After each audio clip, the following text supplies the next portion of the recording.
It's 7 o'clock and we call the meeting to order. Greetings and let's rise for our Pledge of Allegiance.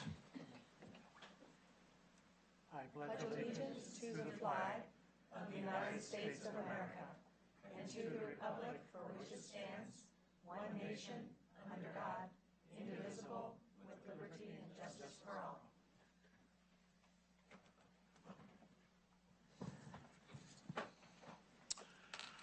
Roll call, Sylvia.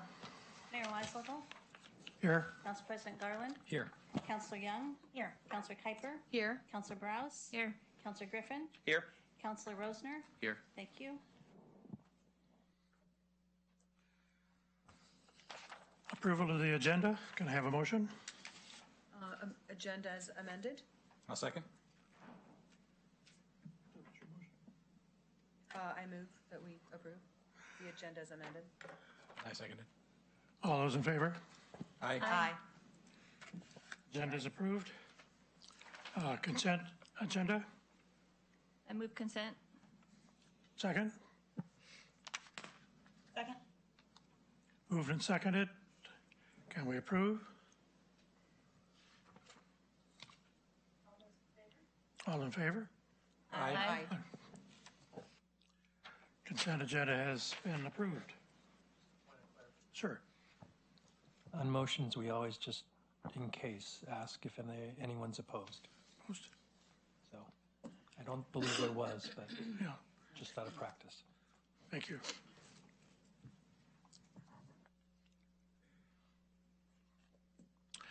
Citizen comments? Sylvia, have we? I have no forms, Council. Okay. Presentations. Swearing in of 2 city councilors. Joe? So Mayor and Council, it is very nice to see 7 people up there once again. It's been a while. So tonight we will be swearing in our 2 newest councilors.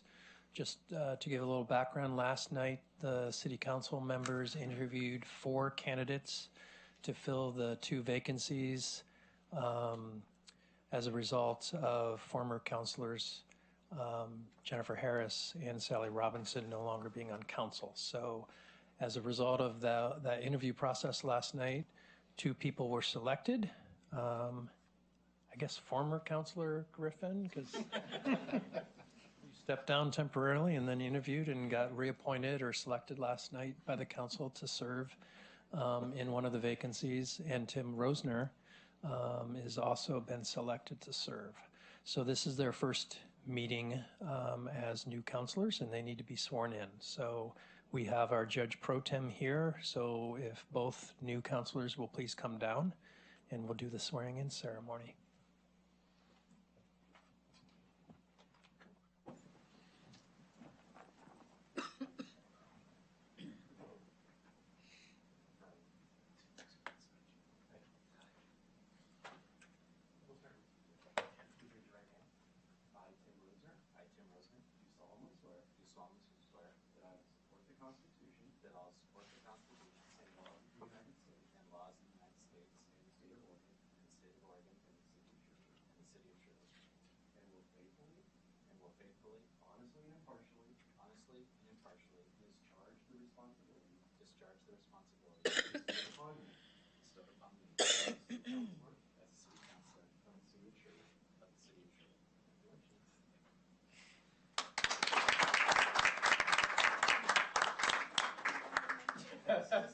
Deja vu. I had a twin. I, Russell Griffin, do solemnly swear that I will support the Constitution and laws of the United States and the state of Oregon and the city of Sherwood, and will faithfully, honest and impartially discharge the responsibilities bestowed upon me as a city councilor of the city of Sherwood. Congratulations.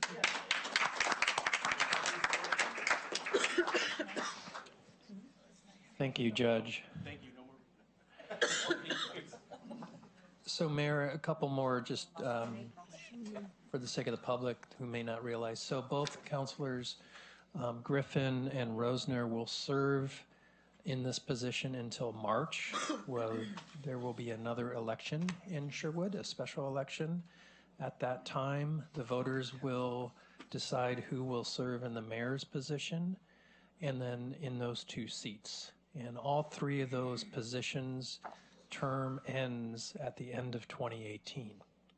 So whoever is selected by voters in March will have to run again in November if they want to continue past the terms of the former mayor and the former councilors. So just a point of clarification. Thank you. The other thing I want to highlight is this is the first meeting for newly elected Councilor Renee Brous. She was sworn in last night at the meeting so she could participate in the vote of these 2 gentlemen. And she was not sworn in on camera, but I do want to make sure folks realize she is now on council again. She will be serving for a little bit over 3 years. So she's filling the vacancy of former council member Dan King, who resigned this past summer, and the voters selected Councilor Brous at the ballot box in early November. So welcome back, Councilor Brous. And thank you for all 3 joining us. We're very grateful. Okay, our next presentation is the proclamation proclaiming December 10th, 2017 as Human Rights Day. And we have someone in our audience that can share a little bit before we actually read the proclamation. If you would introduce yourself, please.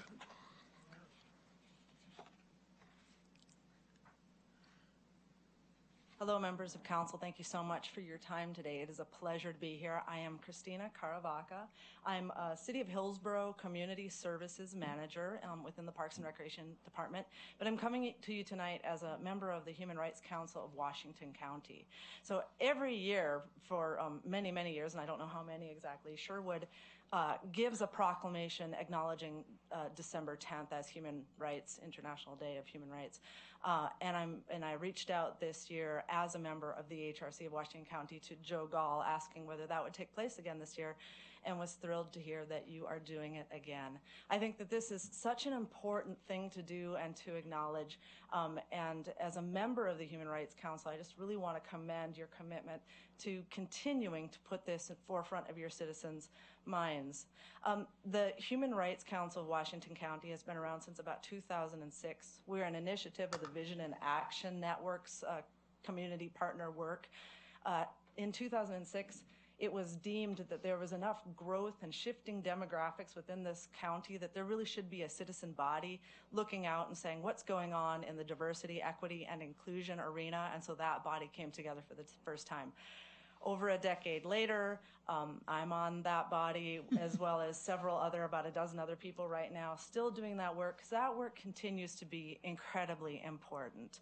So it is important that we as a county all come together and continue to say that human rights are integral to viability, to livability, and that we all have the right to enjoy an oppression-free experience.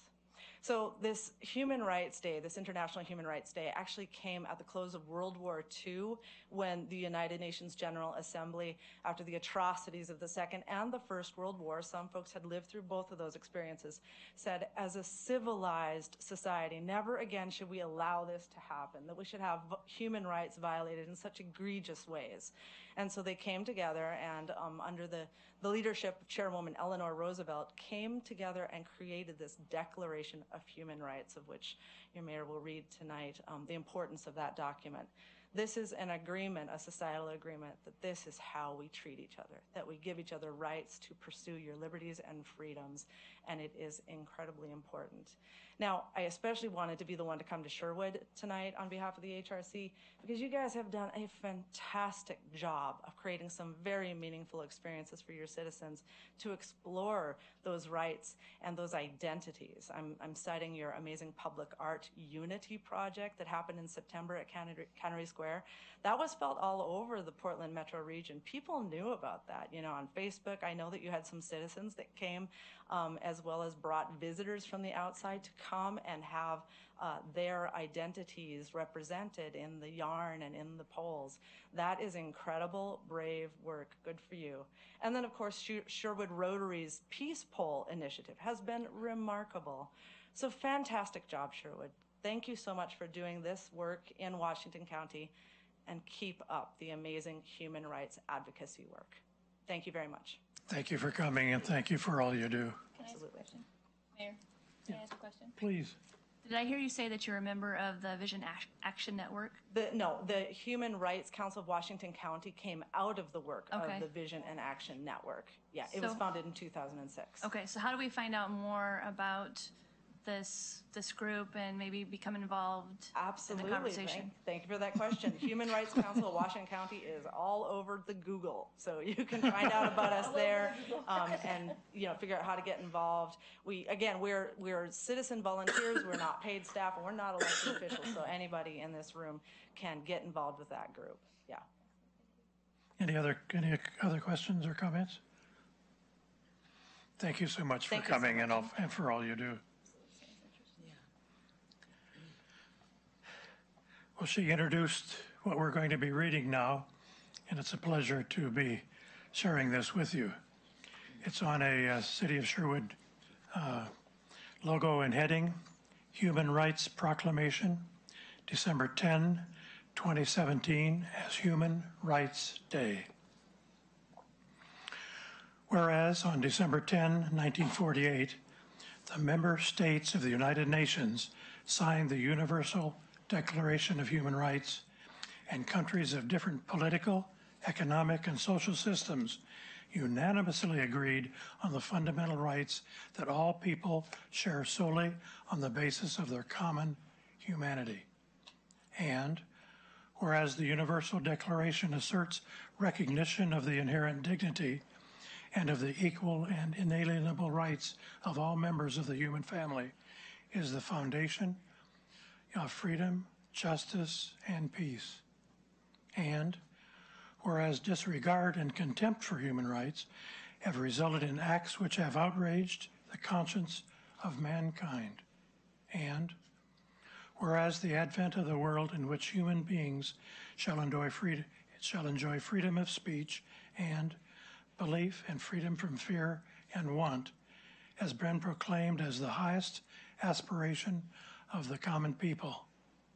And whereas the Universal Declaration is referred to as the authoritative definition of human rights standards and increasingly referred to as customary international law, which all countries must abide. And whereas the primary responsibility to promote respect for these rights and freedoms lies with each individual in Sherwood, and each of us can play a major role in enhancing human rights. And whereas the people of Sherwood reaffirm their faith in fundamental human rights, in the dignity and worth of the human person, and in the equal rights of men and women, and have determined to promote social progress and better standards of life. And now, therefore, we, the City Council of Sherwood, Oregon, do hereby proclaim December 10, 2017 as Human Rights Day, and challenge our residents to study and promote the ideas contained in Universal Declaration of Human Rights to the end that freedom, justice, and equality shall not perish, but will flourish and be made available to all. Thank you.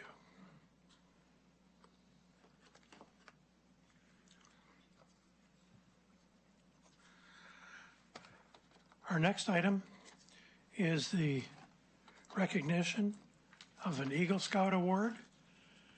And I don't know if Carson Christensen is in the room. If he is, he's a lot smaller than I would expect for, for an Eagle Scout. Anyway, This is a certificate that we are awarding him in his absence. It's presented to Carson W. Christensen on behalf of the City of Sherwood and the Sherwood City Council. We congratulate you on your outstanding achievement of attaining the rank of an Eagle Scout. And we will make sure that this gets on to him so he can enjoy this even if he was not able to make it tonight.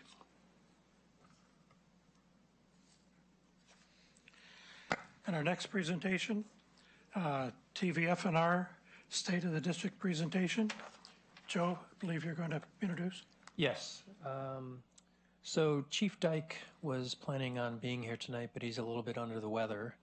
So Division Chief Brian Sherwood is filling in tonight and will provide a brief presentation on the state of the district. This happens usually about once a year. This was actually going to happen back in late summer, but it got delayed until now. I provided this work or this PowerPoint to the council ahead of time because especially for your newer counselors, the district does a tremendous job with data and performance measures and tracks everything, so to speak. And I thought that you may have some interesting questions if you had a chance to review his PowerPoint prior. So with that, Division Chief Sherwood, take it away. Welcome. Got to be green. There. Sorry. Thank you very much. Sorry. Mr. Mayor, members of the council, my name is Brian Sherwood. I'm a division chief with Tualatin Valley Fire and Rescue, and it's my pleasure to be here this evening to give you the state of the district address. And we look forward to this opportunity every year to come and update you on what's going on in the fire district and how that affects the city of Sherwood. So as we move through the presentation, we're going to talk about incident response in Sherwood, look specifically at the type of calls and the percentage of calls and what type each percentage represents within the city, and also talk a little bit about the data analysis that Mr. Gall talked about and how we deploy our resources based on the data. Our deployment model is dynamic, and it's not as simple as citing a fire station based on geographic or distance between fire station. There's a lot of science behind which resources we deploy and how we cite our fire stations. We're going to talk about district initiatives and everything that we've been working on, and also look forward to what we're doing in the near future. Station 33 is your local fire station located on Oregon Street, and they respond to the majority of the incidents that occur in Sherwood. And you might find it interesting that I say they respond to the majority of them. That's because there are instances where multiple calls come in at the same time, or that unit might not be available based on training or other initiatives that's going on within the district at that particular time. And in those cases, we have a dynamic deployment where we move resources around with our system constantly to make sure that we fill the gaps or areas that have higher call volume. And so we'll move other units into the area to cover while those other units are committed on other incidents. City of Sherwood has experienced a 28% increase in call volume from 2012 to 2016. That's not a aberrancy as far as you're unique to the city of Sherwood. We've seen that across our fire district.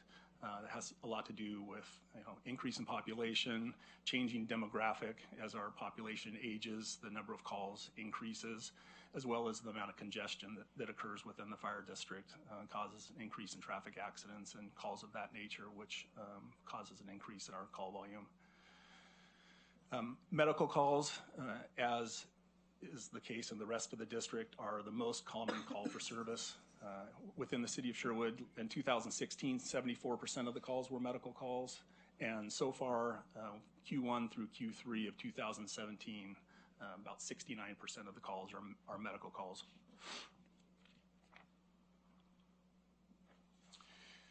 So this is an example of some of the data that we collect for each of our specific fire stations, and this information is, again, specific to the city of Sherwood.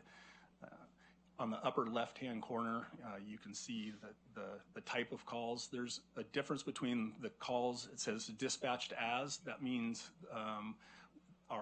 through Washington County Consolidated Communications Agency, which is our dispatch agency, they receive the information from the caller, and based on the information they get from the caller, they decide what they think the most appropriate call type is. And then the situation found is what the firefighters actually found when they arrived on scene at the call. So there can be, that's why you see a difference in the percentages or the number of calls in those different categories. As we already talked about, the EMS calls are the highest number of calls within the city. With included in that EMS or rescue call, if you go down into the incident subcategories, you can see that there are calls that would be included like motor vehicle accidents, the MVC, that's motor vehicle collision with injury or without injury, and other basic fire calls that would be included in category number 1. On the bottom left-hand corner of the information sheet, you see the calls that occur in the city by time of day, and not unique to the rest of the system. You can see that the hours where people are awake generally have the higher call volume. And then, interestingly enough, if you're curious about the data, it appears that Tuesday is the safest day to be in the city of Sherwood by a small percentage. So keep that in mind as your Good day. So we'll talk a little bit about EMS. As we already talked about, it's the largest number of calls that we go on as a fire district, and really that's the same across the nation as far as EMS being the number 1 call type. The system within Washington County is very complex. It includes 3 different components. There's the 911 component, or emergency type calls. There's the non-emergency transports, which would be bringing a patient from a hospital to another hospital, or from a nursing home to a doctor, things of that nature. And then also mobile integrated healthcare, which is a newer initiative within the last few years, where agencies are out in the public visiting people's homes, trying to help them with medication administration, discharge procedures that they might have from a hospital, in order to try and limit their need to access the 911 system or be readmitted to the hospital. So we've seen that it's very effective, that those people just don't have the resources or the knowledge to actually follow their discharge procedures. And so it's very effective to actually lower the incidence of the readmittance to the hospital, which lowers the overall cost to the system and ultimately provides better service for the constituents. That said, at sometimes the system's challenged, and that's due to a lack of integration between public and private resources. The ambulance provider within Washington County is a private company, and then the fire departments obviously are public. We have different funding mechanisms, different deployment models, different ways of looking at data, different incident prioritization, and at times that can be challenging. That said, all of the EMS providers within Washington County are committed to providing a high level of service. And so, recognizing the fact that it can be difficult, the county decided to create an EMS council, which is comprised of all the different service providers within Washington County who are working collaboratively to try and identify ways to improve the overall collaboration within the system in order to deliver a higher level of service. So that group meets monthly. It was created last year, and we participate, within that council, and we have high hopes that it's going to help improve the overall system. But ultimately, TVF&R is dedicated to providing the highest level of service to our constituents, and are going to participate in a collaborative manner to continue to deliver that high level of service.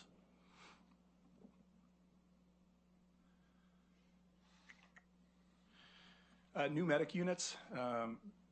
Medic units are what you might consider ambulances.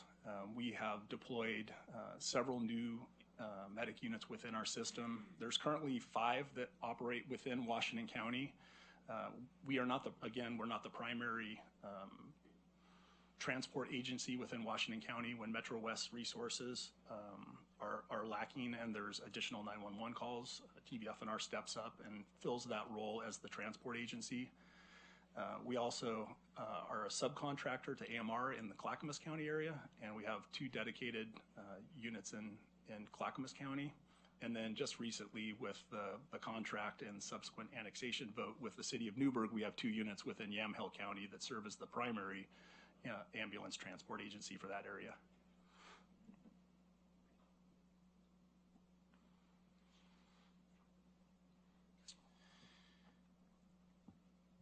TVF&R prides itself on our ability to analyze the data and adapt our resources in unique and in many ways non-traditional ways. We have apparatus that range from single-person cars to 2-person medic units, specialized units that deal with hazmat, technical rescue, water rescue, and then what we call our heavy assets, which would be your typical engine company or your truck company that have the ladders on them, which are staffed with 4 people. And we recognize that it's not necessary to send the big red truck with the 4 people for every single call. So we have gone through all of our data and analyzed not just what type of calls occur, but what procedures have to be performed on those calls and how many people it actually takes to perform those procedures, and then stratified our response based on that information. And so, as I said, everywhere from single person to 4-person companies, and most recently, and the first time for our department, we have single role paramedics, where in our system, all of our paramedics have been firefighter paramedics, so they dual function in both roles as far as being able to provide medical service and and fight fires. We recognize the ability for us to deliver the same high level of medical service, but using a different type of employee, which is the single role paramedic, allows us to capture a group of people that might not necessarily seen firefighting as their career. There's lots of very experienced and highly qualified paramedics in the region. So we're able to reach out to those people. It helps us with reaching, again, a more diverse workforce. And it also helps us capitalize on a reduced cost and increased or a decrease in the amount of training that those people need for us to bring them online, which decreases our overall cost. So we're super excited. And one of those units is actually located here in the city of Sherwood at Station 33. So they're proudly serving your community, and we're really excited about the future. And those folks they're provided the opportunity, if they should choose in the future, to become firefighters. And when we started the program, there was a few that said they wanted to, and now that we're several months into it, every single person that was hired as a paramedic is interested in becoming a firefighter paramedic. So we're really excited about what that'll bring for the future.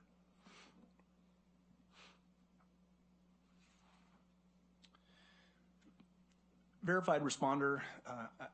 Some of you are aware, maybe some of the newer council members might not be aware of PulsePoint. That is an app that's on your smartphone that will notify you of a cardiac arrest in a public place within a quarter mile of your location. And that's for anyone in the general public can download that application, and it tells you where the AEDs are and tells you where the incident is and how you can get to the incident in order to help bridge that gap until emergency responders can get there. That's been really successful, and hundreds of people have signed up.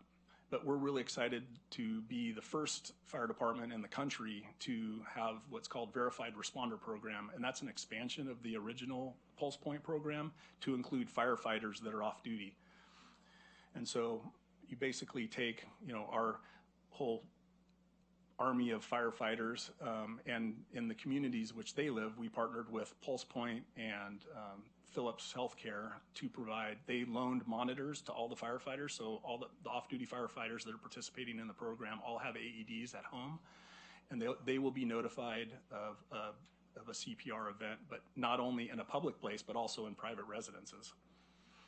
So we're super excited about what that's going to mean. There's over 350,000 cardiac arrests in the nation, and survivability rate is extremely low across the country. Fortunately for TVF&R, we have a very high rate, and we're looking for that to continue to increase with the influx of the additional AEDs and those professional firefighters to be able to respond to the houses. And, you know, makes sense that people that are trained to go into residences and recognize situations that might not be safe, and the public would trust a firefighter or a public official, and that's why the regular program is limited to, you know, public places, as opposed to allowing the public to go into, you know, a private residence, which could cause problems.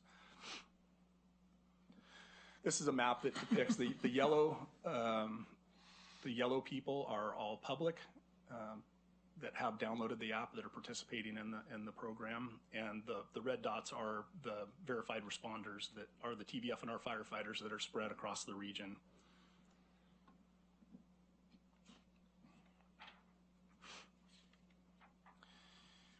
Hiring and recruiting. We're excited that this past October we held our first career fair, and we had it here in Sherwood at our training facility. And it was an opportunity for us to reach out to targeted audience, again, that may or may not be see themselves as firefight, you know, using firefighting as a career. And it was a day where we had hands-on opportunities for them to spray water, and had presentations talk about the fire service, about EMS, what it means to be a firefighter, what the process would be, not only to be have firefighting as a career, but also exploring the volunteer opportunities that exist within Tualatin Valley Fire and Rescue. So, I'm not sure if you're aware, but TVF&R is a combination department. We have the majority of our staff is paid, but we do augment with volunteers on both the response side as well as the community events side, and they're an integral part of our organization. And we find that it's important as we work to understand and work collaboratively with the cities that we serve. Many of those departments started out as volunteer departments, and so the volunteer component is not only important to those people but to the community, and for us to continue to capture those people that want to participate within the fire service.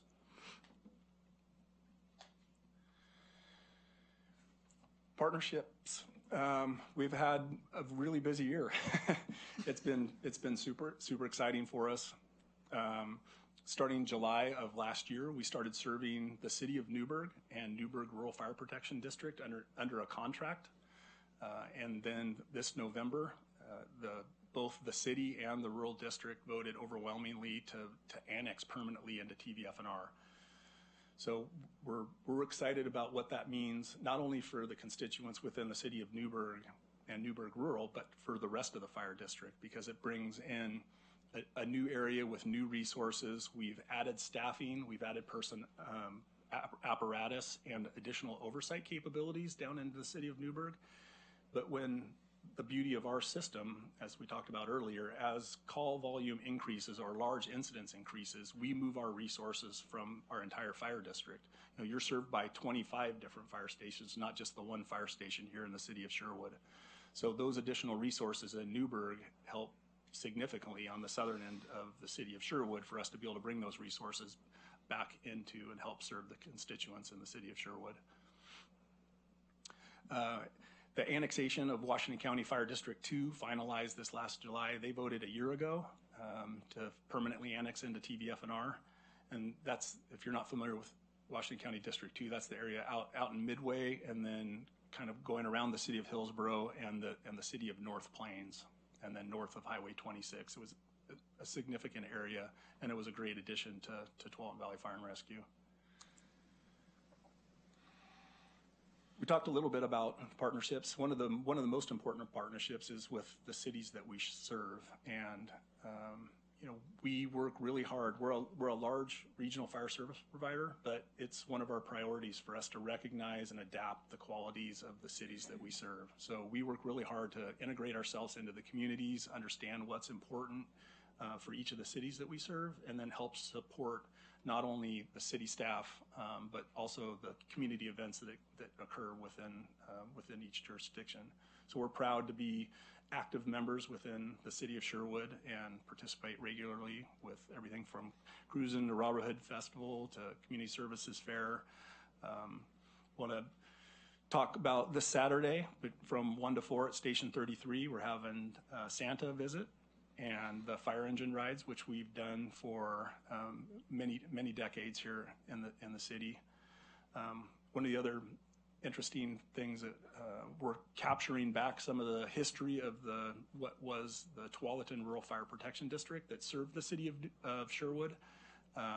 We recently were able to acquire through donation one of the old fire engines that was part of that fire department and was stationed many times in the city of Sherwood. It's a 1950 Ford engine that we're going to work to restore through the use of donations and our auxiliary volunteer firefighters. So we're super excited to bring back some of the history of one of our predecessor agencies, but as part of the history of TVF&R.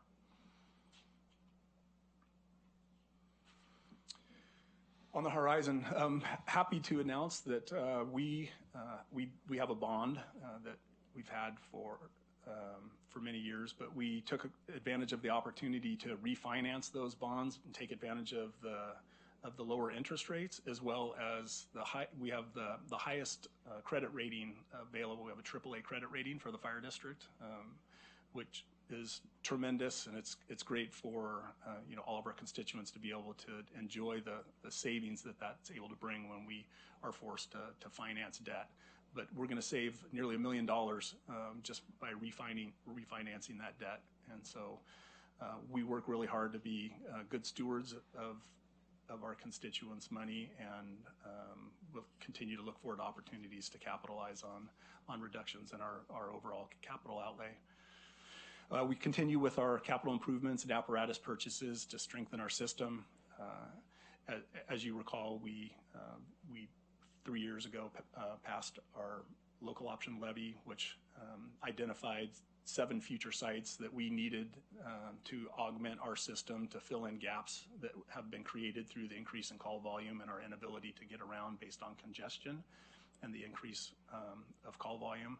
So we're continuing to move through that, the acquisition of property and the building of those stations and the apparatus to staff those stations. It's a long process, but we're excited about what it's going to bring to the future and what it means for TVF&R. Planning's underway for a future occupational health and wellness facility for us, as well as a logistics facility. For many years, we've utilized what was our old administration building out in Aloha on Blanton Street as our fleet facility and logistics facility. We're selling that property, and we're going to utilize the proceeds of the sale to relocate into a more centralized location, which is going to allow us to much better serve all of the needs within the fire district from a logistical need. And then occupational health and wellness is super important. I mean, we put a really high priority on the health and safety of our firefighters, and it's important for us to have a robust program that enables them to be safe not only while they're on duty, but off duty, so they're able to serve in a longer, more sustained capacity for all of our cities. WACA 911 upgrades to improve regional dispatch. That includes both a CAD system, which is the computer which tells the dispatchers how to dispatch the resources. They're replacing that system. As well as, if you recall, there was recently a bond measure that Washington County passed in order to improve the regional radio system, which includes new towers and a transition from analog to digital, which will provide better service for not only firefighters, but all the regional police officers as well. And then finally, we're updating our strategic plan. We do that every 2 years. It's a living document. We utilize it every year for our budgeting purposes. All acquisitions are tied back to one of the elements within the strategic plan, and we work really hard for all of our employees to participate in that process, understand what the strategic plan is, what it means, and how we use it to better serve you as our cities and all of our constituents. So that's everything I have as far as a formal presentation. I'd be happy to answer any questions that you might have. Please. All right, I think you mentioned that Metro West is the private provider, correct? So when a call is dispatched, so 911 is called, how do you know who's going to show up? Metro West or TVFNR or So how does that work? The 911 call goes to WACA, which is the Washington County Consolidated Communications Agency, and they dispatch all of the public resources. Then WACA will transfer information to Metro West, Okay. and then Metro West decides what resource they're going to send to the call, and then their dispatch center notifies WACA on what ambulance is going to go. That's all happening while the fire engines are already on the road. So it's not delaying our ability to get to the calls. It just impacts our ability to work collaboratively with them in a way to deploy the resources in a more comprehensive fashion. That's helpful. Thank you. My other question has to do with pulse point. Do you have any data or statistics on the response from maybe citizens other than firefighters or paramedics or anything like that?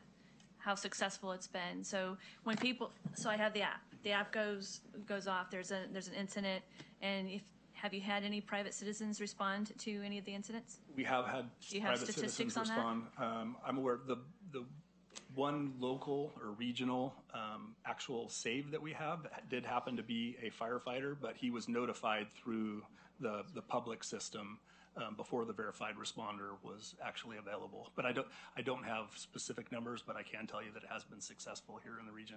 Excellent. Thank you. Yep. So I apologize. I ran out of here in a coughing fit, but I am back, and I was in the back listening to everything. So I have a couple questions for you. And if I start to cough and run off, I'll be going that way this time, just so you know. So the EMT program, do you involve like the high school? You didn't mention anything about maybe involving high school kids in a training program, or can they participate in that kind of a training program for the EMT? The EMT program is actually, you're licensed through the state of Oregon and the Oregon Health Authority. And there are programs that are available either through the community colleges or private companies that actually put on those classes. We don't train our EMTs internally. It's a prerequisite to be hired with our organization. We have EMT Basics, which is our minimum level of EMT, all the way up to EMT Paramedics.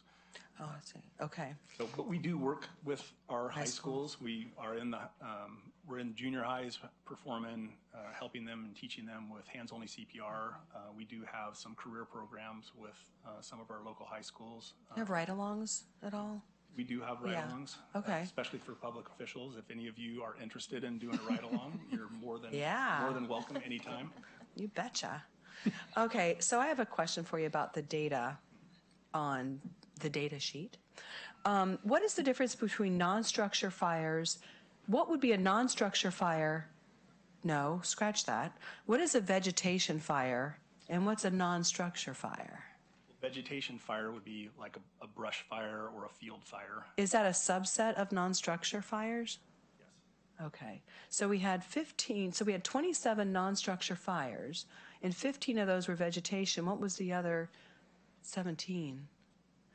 I mean, what would that compose? Would it be a car fire? They can be car fires, they could be transformer fires, there's... Okay. Yeah, you anything that's picture not a anything structure. that's not a structure that could catch on fire, and that's what goes there. My hair's on fire. I get it. Okay. Now, let's see. It's an interesting visual. My hair on fire? Yeah. No, but thank you. That was good. Any other comment this way? Please. I don't have a question, but I just wanted to thank you for earlier this year. They had invited council and city staff to a lunch at their fire station, and some of us were able to attend.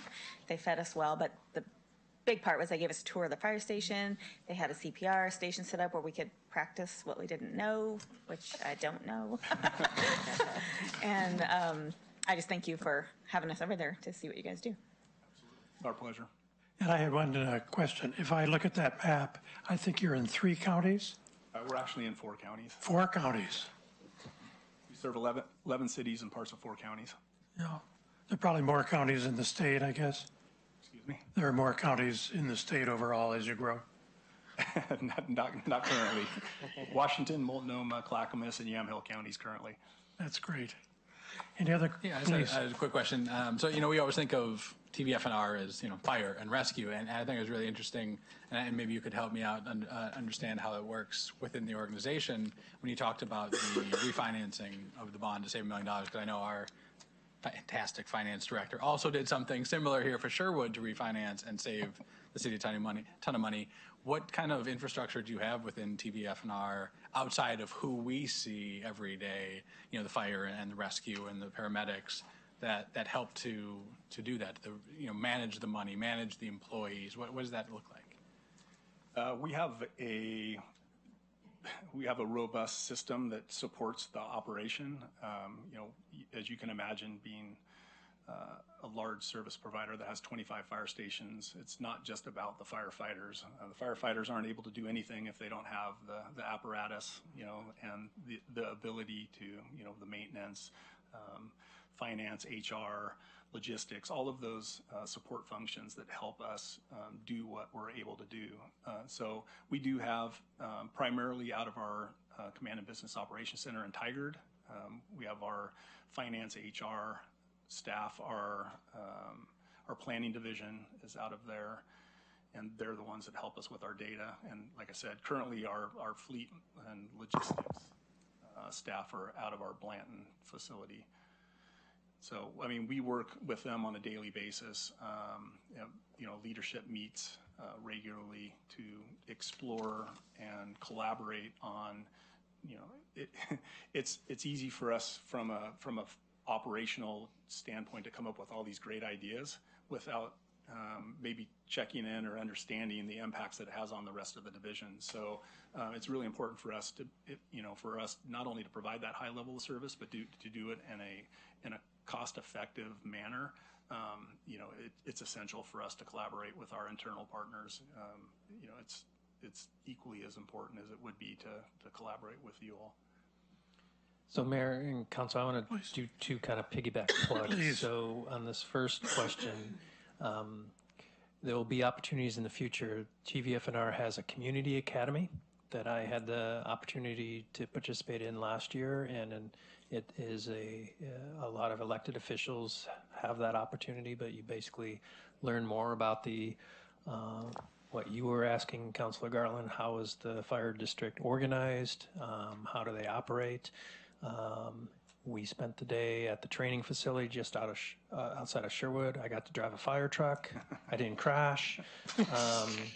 But also at the end of that day, in terms of learning about the operations of our fire district, you get to spend the evening in a fire station and go on calls and experience what it's like to be on call. I had a couple calls in the middle of the night that I went on and woke up at 3:30 in the morning and things like that. So it is really eye-opening for anyone. I think you also do a community academy for citizens as well, but they have different community academies. So when you see that in the future, that invite, and if you're interested, take advantage of that, because it really is enlightening in many, many ways, because you get to kind of see your fire department behind the scenes.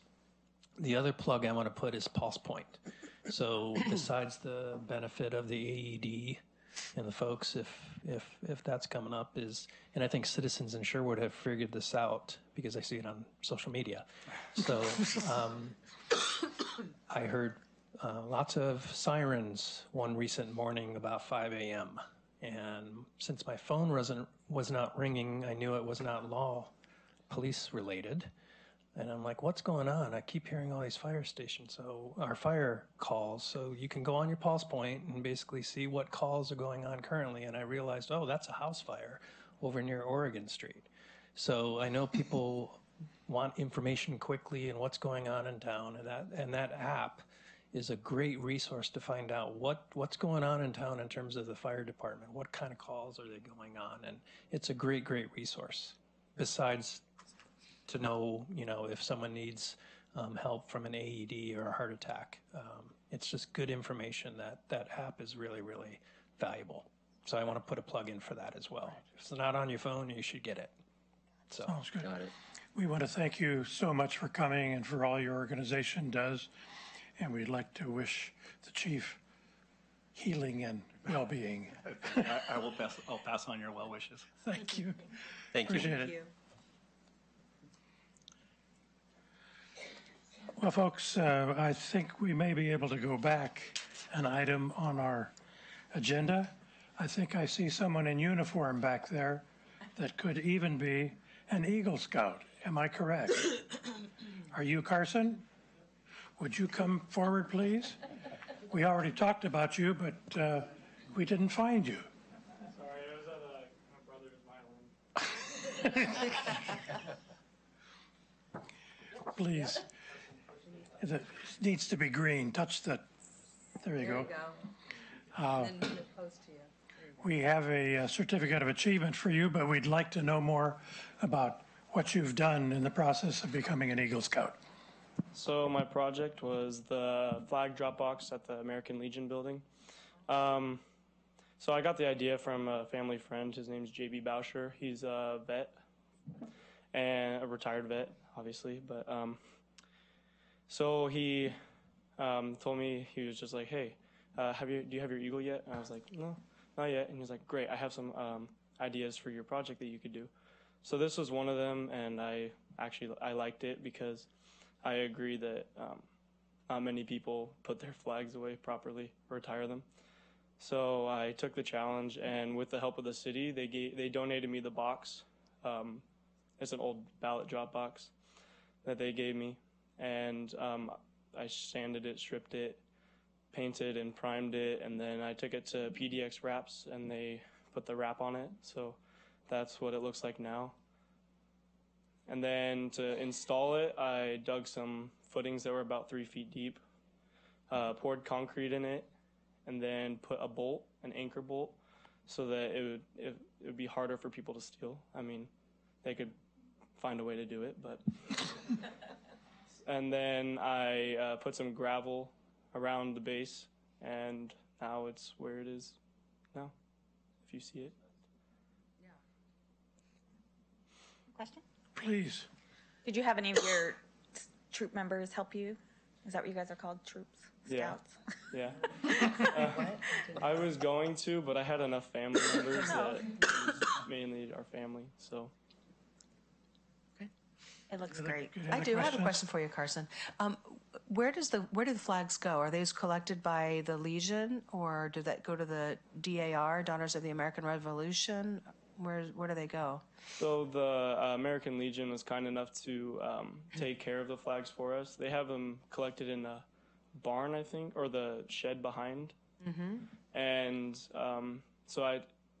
but they don't have a place to burn it yet. So that's another Eagle Scout project that I'm trying to get someone to do that doesn't have their Eagle to have a furnace built.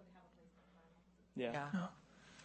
Well, it's a great idea. I mean, we have flags, and I see that box there, and it's hard as a citizen to know where you're going to respectfully put the flag when it gets too old or something like that. But knowing that that box is there is great. So it's a great project. Any other comments? I have a certificate for you. He's fast.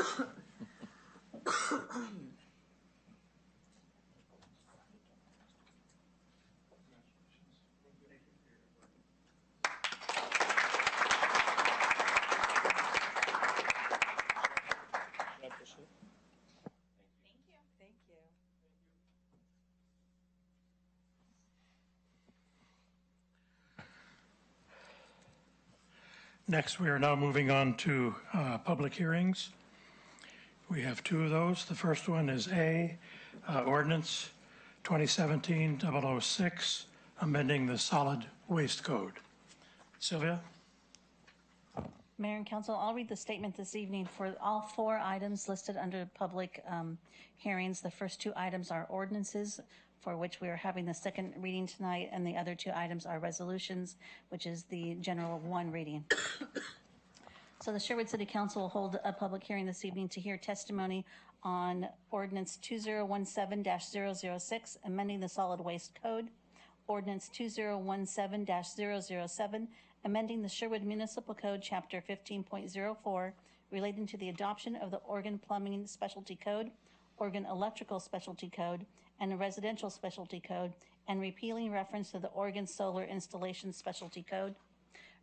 Resolution 2017-087, amending the fee schedule, and Resolution 2017-088, adjusting the solid waste and collection recycling rates. The purpose of the hearing is to provide the public with an opportunity to submit testimony on the above said items. The order of business the council will follow in conducting this hearing will be to hear the staff reports for each item, receive any correspondence, receive public testimony, receive additional staff comments. Questions from the council will follow. The hearing will then either be closed or continued, and no further testimony will be received. Discussion by the council will follow. Any interested person may present testimony. If you wish to speak, please fill out the testimony form and submit it to the city recorder. The mayor will recognize those persons wishing to speak, and any questions should be addressed to the mayor. When you come to the microphone, please state your name and address for the record, as this hearing will be recorded, and limit your testimony to 4 minutes. Thank you. We open the public hearing. Sylvia, do I have a? Actually, Mayor, at this point, we need the staff report from staff. Please. Well, Mayor and Council, this is the second reading, as Sylvia suggested in her introduction. This ordinance would amend the solid waste code. As we described a few weeks ago in the first reading, this is largely at the request of Pride. In terms of our franchised hauler, they had some language that was very successful in the city of Tigard that basically was CPI type language that they found success in Tigard where they provide service, and suggested that we consider adopting similar language in our code. We took advantage of the fact that if we were going to put that in front of you for your consideration, that we should also do some housekeeping in the solid waste code, some things that were out of line in terms of current practices and terminology. So the bulk of this ordinance is really to implement the CPI language, but there is also some small housekeeping measures, wordsmithing basically, that we took advantage of. So staff would be happy to answer any questions council might have. The Leichners, the owners of Pride, are here to answer any questions you might have about any of the language that is proposed in the ordinance as well. So with that, that concludes the brief staff report.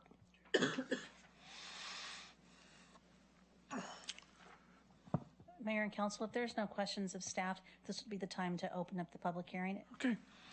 The session is now open for public hearing on the subject that was just discussed. I'm sorry, Mayor and Council, I do not have any sheets that have been submitted. Okay. The public hearing is hereby closed. Council, have you comments?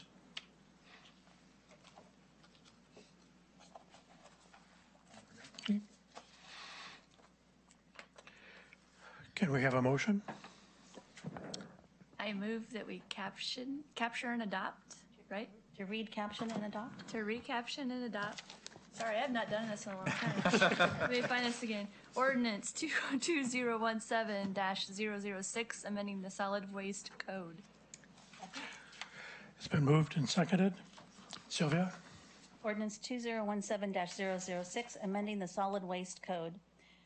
At this point, Councilor Tim Rosner, how do you vote? In favor, aye. Aye, thank you. Councilor Griffin? Aye. Councilor Browse? Aye. Councilor Young? Aye. Councilor Kuiper? Aye. Council President Garland? Aye. Mayor Weislevel? Aye. Thank you.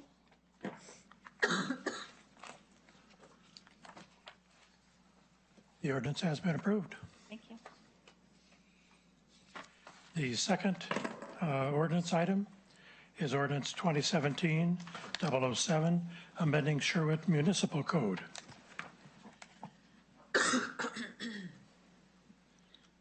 Good evening. I'm Scott McKee, City Building Official.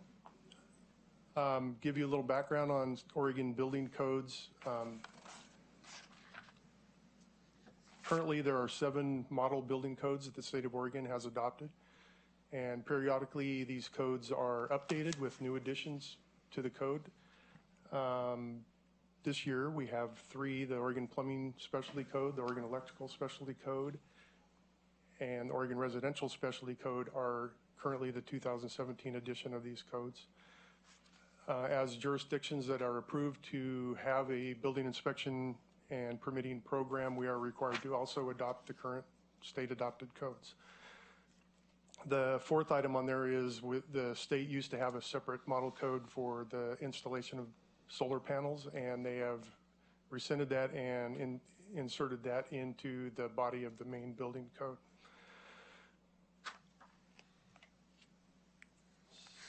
So I think that pretty much gives a brief background on the situation. So staff respectfully recommends that City Council adopt the ordinance that will amend the city municipal code to reflect the current adopted codes. And I'm open for any questions. So Mayor and Council, if there's no questions of staff, this would be the time to open up the public hearing. And at this time, I do not have any sheets submitted, but you should open the public hearing. Okay. The public hearing is now opened. And we have no list of people. The public hearing is now closed. City Council, have you any comments? In here. No? So can I move that we read, Please. capture, and adopt ordinance 2017-007, amending the terms of the Sherwood Municipal Code? Do I need to read the entire? It's not necessary, Councilor. Okay. I can do it. Okay. Is there a We second? have a second? Second. It has been moved and seconded. Sylvia?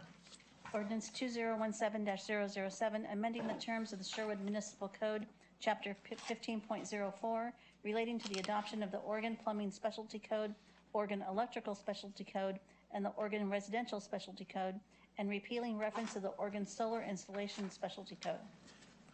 Councilor Rosner? Aye. Councilor Griffin? Aye. Councilor Browse? Aye. Councilor Young? Aye.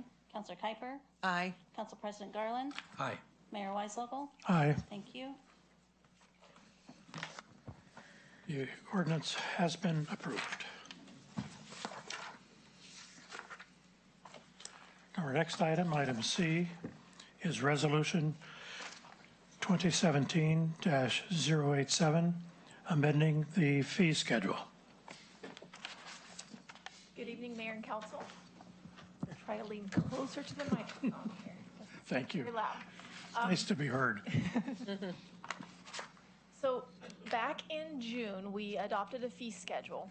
And at that time, we were just taking back over the operations of the Marjorie Stewart Center, also known as the Senior Center.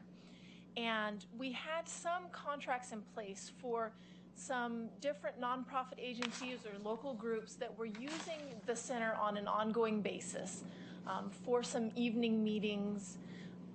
And at the time, we determined that we should honor these contracts through December at the rates they were at, and then reevaluate them and determine how to best address the costs so that we had some equity across the board. Because the transition was happening fairly rapidly, if you'll all remember, as this was happening. So we are now in December, which is the end of what the fee schedule allowed for. And so what this is proposing are rates that will allow these groups to continue their ongoing operations when the hourly rates, which are for people who might come in and just rent it for an event, for, say, a wedding or for a family gathering or something like that, it would be cost prohibitive for, say, the Boy Scouts to meet on an ongoing basis and pay those hourly rates. And so we've reviewed the rates, determined what would be an appropriate cost so that they're even across the board for the usage, and propose these in this fee schedule amendments as a new section. And that can be found on page 137 in your packets for anybody who's watching or has their packets. As we were doing that, we also clarified a few other items. We took out some references to SDCs that were put back in Appendix A since they related to clean water services, and put a breakdown of the cost to make it more clear for developers or homeowners that have to pay these costs to see which piece of it goes to the city and which piece goes to clean water services. And then there was a Scrivener's error also that we included in there. And this was all presented to council during a work session, but I wanted to recap for the citizens and for, I think maybe you were all there at the, but just to recap for anyone who might not have known what we were presenting. So that's what this, this amendment is proposing. Comments? So Mayor and Council, at this time, if there's no discussion, we should open up the public hearing. Okay. I do not have any forms submitted. Okay, the public hearing is now opened, and with no names, we close the public hearing and move forward. Council discussion? Comments? Can we have a motion? Move we adopt Resolution 2017-087, amending the fee schedule. Second? All those in favor? Aye. Aye. Opposed? Resolution is hereby approved. The next resolution, item D, is Resolution 2017-088, adjusting solid waste and collection recycling rates. Mayor and Council, I'm going to hit on some highlights that are in the staff report without reading the entire staff report. This is probably more for an education of the public. We held a work session recently and went through this in detail. But each year we receive financial information from our franchised solid waste hauler, which is Pride Disposal. We have an outside CPA review those numbers to ensure that costs are being allocated properly to Sherwood. As you may know, our hauler provides service beyond the city limits of Sherwood, although they are based here in Sherwood.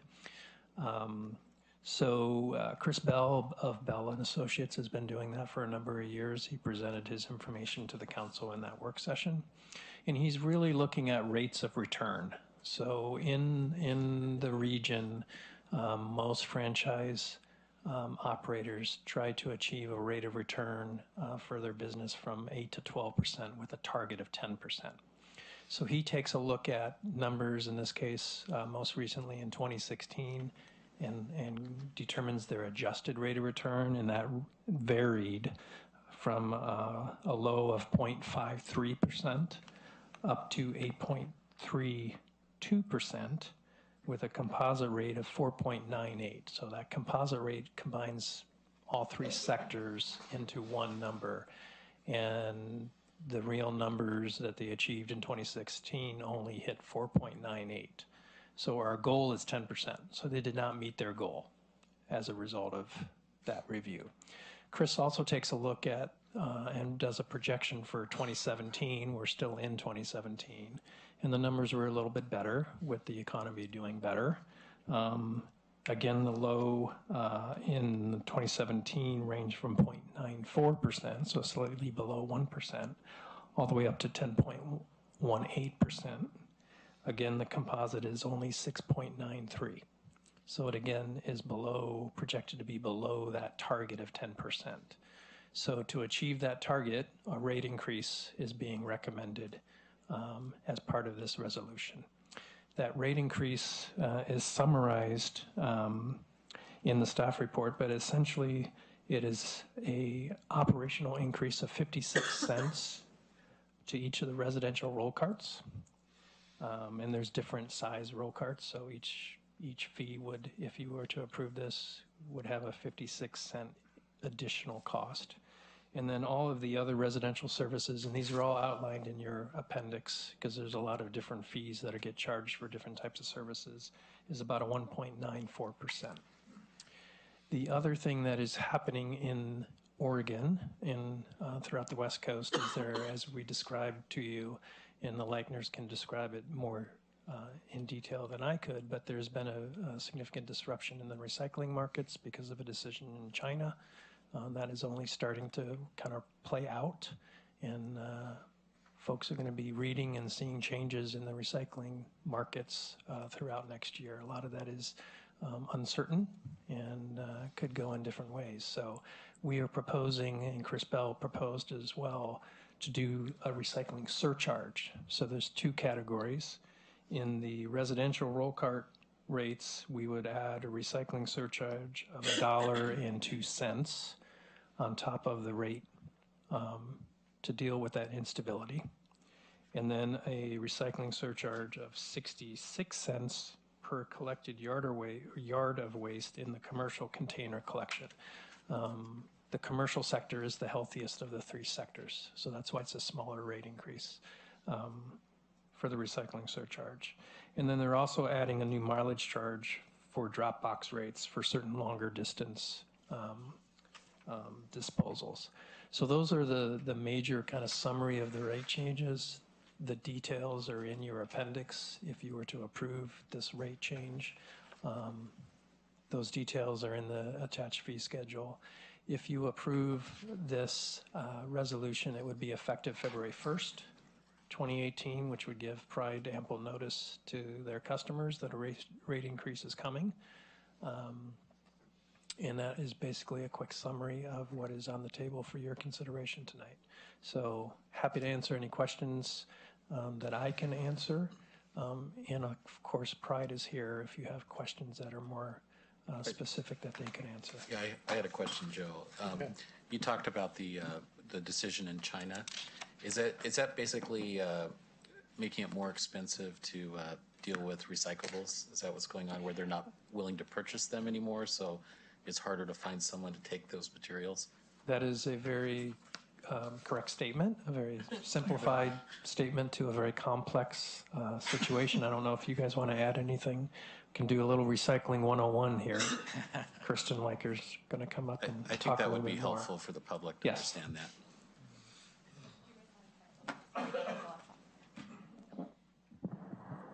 So I'm Kristen Leichner with Pride Disposal, and this is Eric Anderson, also with our company. And so to touch on the recycling markets a little bit, part of it is a quality issue. So there was a high demand for a lot of the materials that the West Coast was shipping to China, which is why we were able to start adding more things to the program, such as yogurt tubs a few years ago, 5-gallon buckets, things like that. China wanted the quote-unquote good material, like the PET bottles, like a water bottle, soda bottle. So they were taking a lot of the less desirable plastics to get the good material. Now that they have, they basically have changed their mind. They don't want the contaminants to get the good material. The government has shut down a lot of the recycling facilities in their country, which has lowered the demand. And they're doing that because some of the recycling processors over there are not the most environmentally friendly. So they're trying to clean up the air in their country. And so they're kind of trying to put some of those companies out of business. So that has affected how much material they want to buy. And then they're also changing the rules on the level of contamination that they'll accept. So they basically a couple of months ago said that as of the first of the year, they would be allowing 0.03% contamination in the material that was sent to them, which is very hard, if not impossible, for the processors where we take our material to achieve. So something like tape on a cardboard box is considered a contaminant, and that could be more than the 0.03% that's allowed. So the processors where we take the materials are having to process the material twice and a lot slower to try to reach those goals. The first sort basically is to remove things that should have never been in the bin, such as plastic bags, clamshell plastics, hoses, pool noodles. These are all things we've seen in the recycling. Those things are never supposed to be in there, so they're having to remove all of that and then sort it again just to get the proper things sorted to the proper piles. So that is drastically increased the cost of processing, as well as trying to find a place to send that material, and the risk of shipping it to China and having them say, we don't want it, send it back, which is also quite costly. So hopefully that summarizes. No, that was great. Are there domestic consumers of those materials? There are some, but the capacity for local processing domestically, it does not meet the demand on the West Coast. So I think some of the material, we were just in a meeting with DEQ today. We've been meeting basically weekly with local governments and state government about this. And there's some material in Seattle is currently being shipped to Canada that they have some processing. And the question was asked of a processor, well, why can we ship our stuff to Canada? Well, they don't have the capacity to take additional material. There's domestic processing on the East Coast, but not really on the West Coast. So that's part of why it was the easier option to send it overseas. And so Metro Recycling doesn't get involved. I mean, you can go to the Metro Recycling Center and you see them sorting, and that's just they're at capacity. They can't take any more, or is that even a possibility? Metro has a public recycling depot, but they don't do processing themselves. So there are several local companies in the region, Far West Recycling, EFI Recycling, Pioneer Recycling. They're the companies that take in material that we collect in our trucks and other companies do, and they do the sorting and the marketing of those materials. So Metro does sorting of garbage at their facilities, so pulling recycling out of dry waste, but they don't do sorting of recyclables. So unless EFI and those industries expand their capacity or most do of them something are with it. pretty near capacity, and then in having to slow down their processing lines, they have had to they've put caps on some of the haulers as to, you can only bring us X number of tons this month, because otherwise we have to turn the next hauler away. And so there's been some kind of shifting of where those materials are going, so there's somewhere to drop it off. And there are some regions in the state that have had to dispose of some recyclables because it's either they don't have a place to take it, or it's cost prohibitive to ship something from Southern Oregon to the metro region when the cost of dropping it off in the metro region is 3 times the cost of disposing of it in Southern Oregon. And when everyone's calculating their carbon footprint, you know, to try to get it from one place to another. Right. And, you know, I didn't know as a consumer and a recycler that tape on my box is basically exceeds that, what is it, 0.03% of the total that's recyclable. So And unless you folks are taking the tape off your box, what's that? I don't take the tape I off don't take the tape off my box, but there's the contamination right there. So you're recycling your box, but you've got tape on it, which is what China considers contamination because they're having to sort it twice. So that's why the costs have to go up. We don't have anywhere to put our recycling. Yeah, and there's part of these weekly DEQ meetings is to basically try to come up with solutions for the state and the region as to what to do with these materials. And DEQ has put steps in place that if a hauler or a processor has to dispose of the materials, they have to have checked at least 3 additional markets to see if there's a place. They have to go through all these steps before they're allowed to dispose of it. But there are, I think they said in today's meeting, about 15 examples throughout the state of these concurrences that have been requested and accepted. So research and development for some entrepreneur would be a really great idea. And there's a great Northwest. example in Tigard, Agilix, that takes styrofoam. They have a local domestic process just down the street where they can take styrofoam to make fuel. Yeah. But they don't take the other plastic. So, you know, those other markets, we'd love to see them be developed. And any other questions? Please. I remember most of these from our work session, but the one I don't recall we talked about was this medical waste collection rates. That was. Yeah, and I don't think we did really touch on that. that. So you can just kind of explain that a little bit? Sure. So we are the franchise hauler for medical waste collection as well. So it's waste that would come out of an urgent care clinic or a dentist or a medical office or a hospital. So it's it can be anything from medication to it's special waste that can't be in the general waste stream that comes out of medical facilities. Most of the examples I could give you are a little we bit. don't want to hear. Yeah.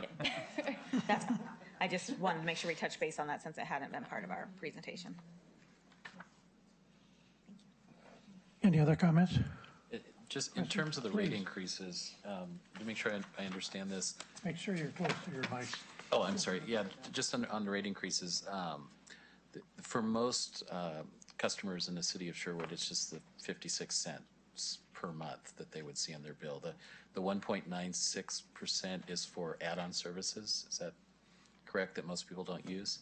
They're going to see the $1 too as well. Yeah, well, it has a surcharge on top of that. So it is a surcharge. if we did not have what's going on in China, you would probably have a very small rate increase, only 56 cents for most customers.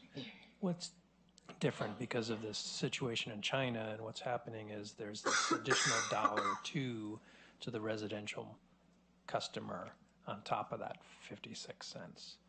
Okay, thank you. And I think the discussion originally was to do, you could either do a percentage increase, which would be a different than 56 cents per can size, or you could do the flat fee on the regular services and then the percent on the other services. Like if you have an extra bag out, that fee would go up at 1.94%. Or if you choose to have a second yard debris cart, that fee would go up 1.94%. So those are those other fees that had the percentage applied to them. Okay. And thank you. Please go me, did we, and I could not remember this right, but on the $2 recycling surcharge, did we say we were going to like revisit that and see if it needed to be adjusted up or down? And I don't remember. Did we say something like that? Like, you know, like every January. I believe the thought process with that was, let's say come January of 2019, that overall there was, I'm going to ask the accountant to help me with the math on this, but let's say there was a 50-cent increase needed for the overall system and the recycling surcharge was no longer needed, then in theory the rates would actually go down 52 cents Okay. to accommodate. Okay, that's what we were kind of like going to true up basically. Yeah. Yeah. Okay. Right. Yes. Okay. That's why it's structured in that way as a surcharge instead of part of the rate. Microphone, please. Sorry. That's why they were structured as a surcharge instead of built into the rates, because it is hopefully a temporary thing that we're dealing with here, so that we can deal with that specifically as the China issue gets resolved one way or the other. So it will be looked at, yeah. Thank you. Could you talk a little bit about the haul charge and explain On the Dropbox side? on the drop boxes? Yes. So that when you order a drop box, there's a fee to have the box dropped off at your home, and then each time the box is hauled, which means emptied, whether it's emptied and brought back or emptied because you're done with it, that haul fee is charged. And then there's also a disposal fee based on the weight of the material in the box, and depending on the type of material, that rate varies. And then, so those rates aren't changing under this proposal. The only change on the Dropbox side of things would be to add the mileage fee.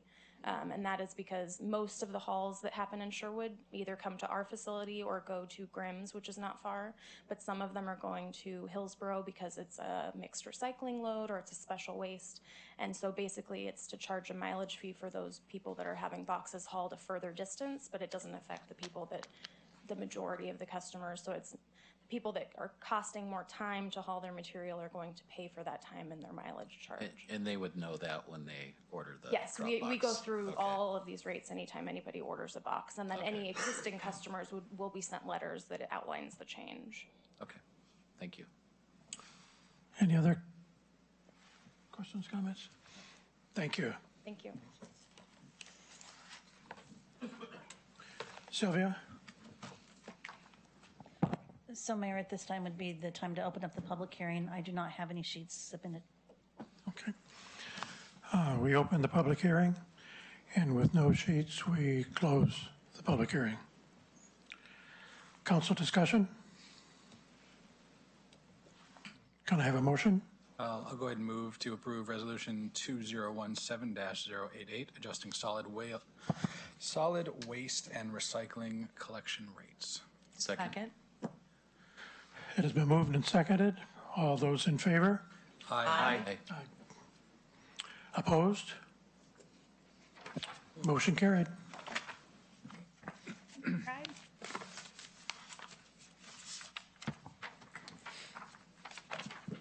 City Manager, your chance for a report. Okay, I'll be very brief, Mayor. Just a couple reminders. Next Monday, December 11th, the council and the rest of the board and commissions, we are holding our annual board and commission dinner over at the Arts Center. This is a chance for all the volunteers that serve on the many boards and commissions to come together once a year, basically to thank them and to have dinner, but also each board reports out the highlights for the year to the council. It is not a meeting where you make any decisions, but it is a meeting of the council because there will be a quorum. So that's next Monday night at the Arts Center. Normally in December, we do not have a second meeting of the City Council, but this year we will have a second meeting, so you will be meeting on December 19th. One of the items that you have on your agenda, the Planning Commission just considered a comprehensive plan amendment and a zone change for the new high school property with a recommendation that's coming to you as an ordinance. So the first reading will be on December 19th. I am also working hard with my staff to potentially bring the YMCA agreement for your consideration on December 19th. We're working hard on that. If we don't achieve that goal of December 19th, it will be on January 2nd. So we're getting very close. Lots of paper going back between the attorneys and both sides. Those negotiations are going very well. It's just taken some time, no offense, but we have attorneys involved, so we need to make it no pressure. Get it right. So I know there's been some increasing questions from the public about when are we going to see that agreement and how things are going. So I'm hoping it'll be on December 19th, and if we don't achieve that, it'll be on January 2nd. Sounds good. That's all I have, unless you have questions for me or any of the department directors. Any questions? Thank you. And Mayor, just a reminder, we have a Urban Renewal Agency executive session after the meeting tonight, back in the conference room. Sounds good. Now we've moved on to item 10, which is council announcements. Please, why don't we start at your end, sir, and go the way down. I have none. Not yet. I'm back. Unbelievable. Yeah, that's amazing. That's amazing. Counselor Griffin. Keep it short. Please.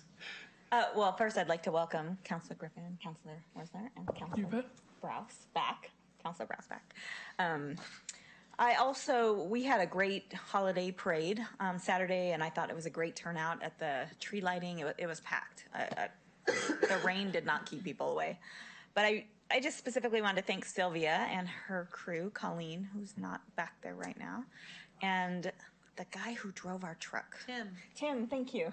He was a great driver.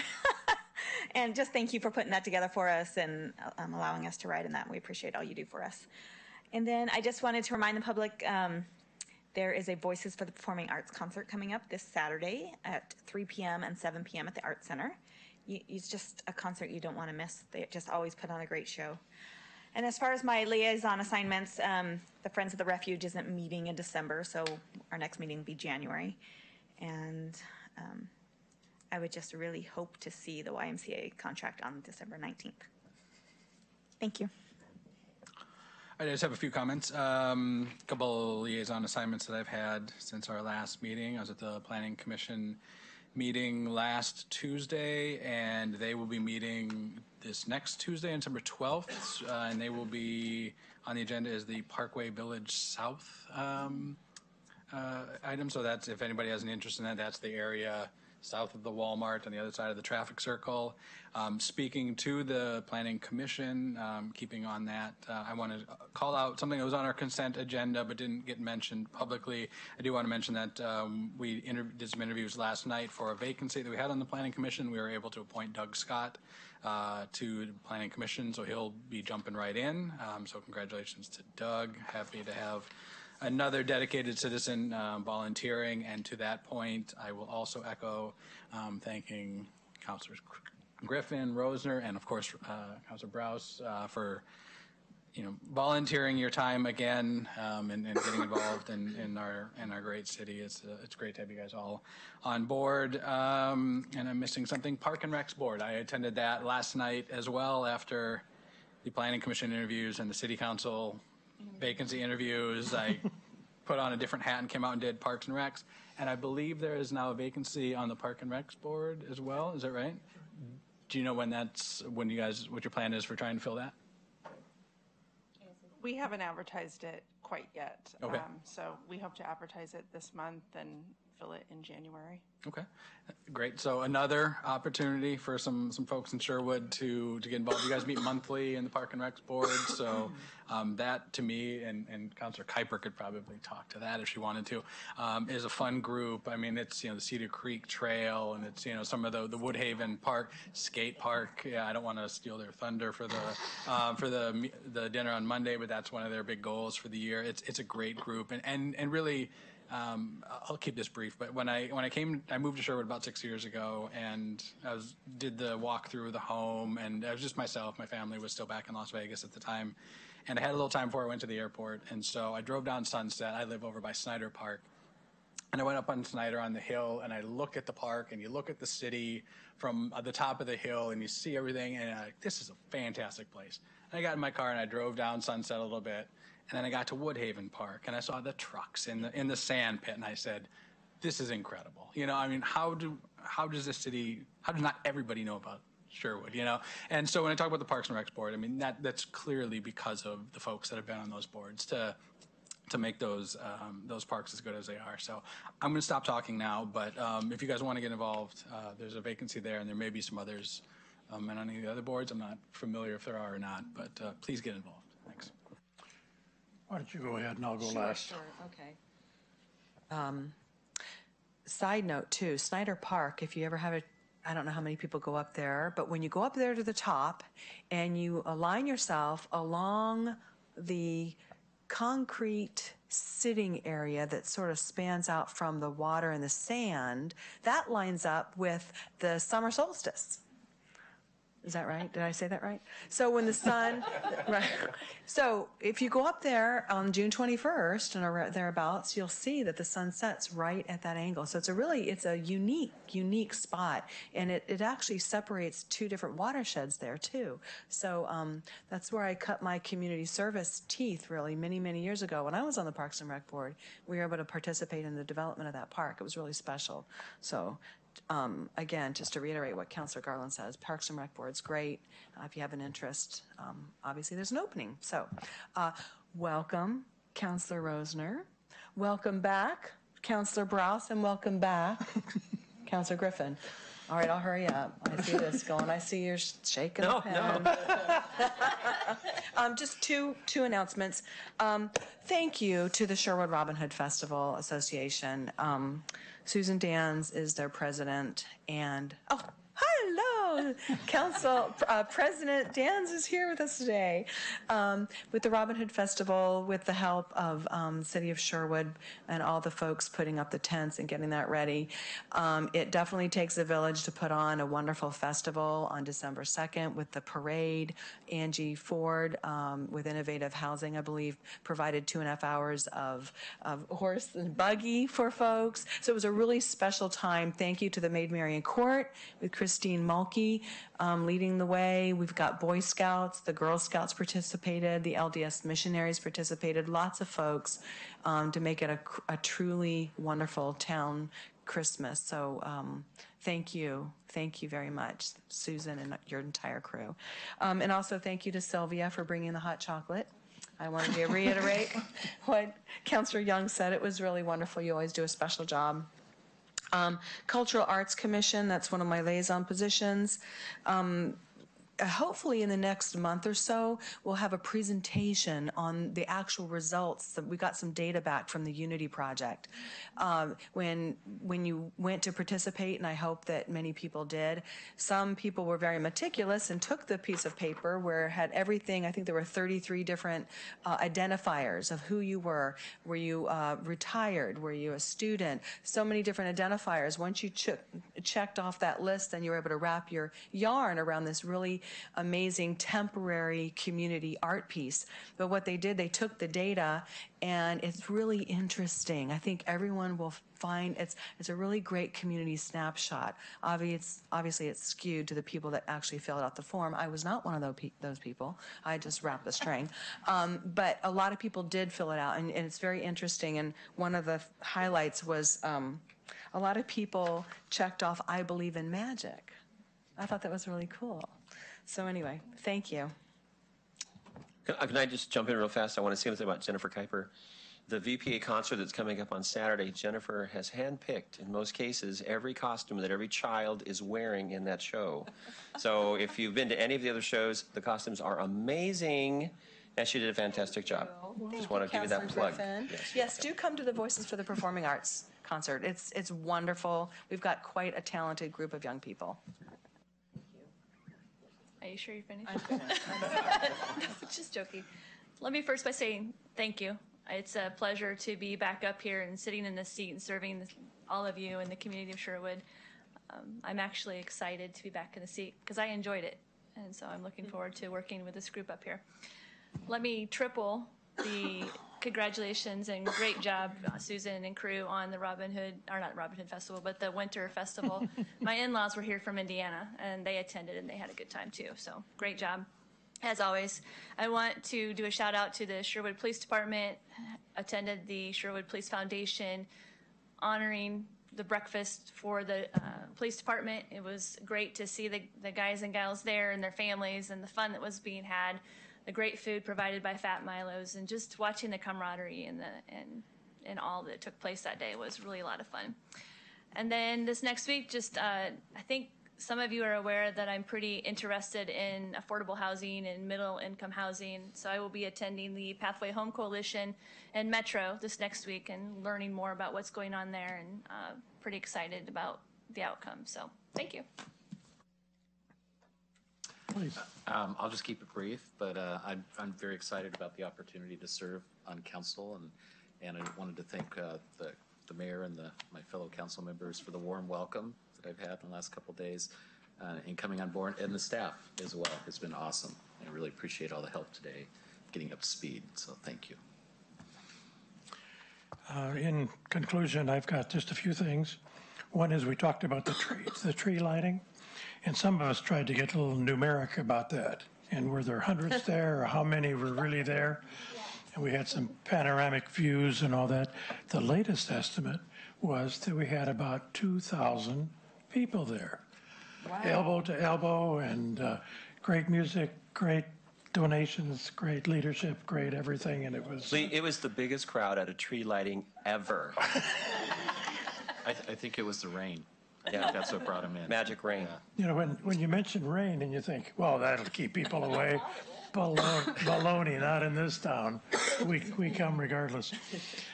Some of you are aware that we had the grand opening of the Smockville Brew House. Some of us were there at 4 o'clock to make sure the doors were open. We did have the event for Captain Mark Daniel. It's sad to see him go with his memorable service in Sherwood, but we have to envy Mount Angel, who get to see him and have him as police chief. And some of us have kidded him about they got a couple of events down there, and maybe he gets involved in those as he moves along. The Art Walk, so some of you are familiar with those. That will be on the 14th in Old Town. Those usually have a dozen or more cliques that you go through, and some innovative artwork of various forms. I think you'd enjoy doing that. And with that, that's the last that I've got. I propose we adjourn this meeting, and thank you all for coming. Were you there at 4 o'clock to make sure it was open?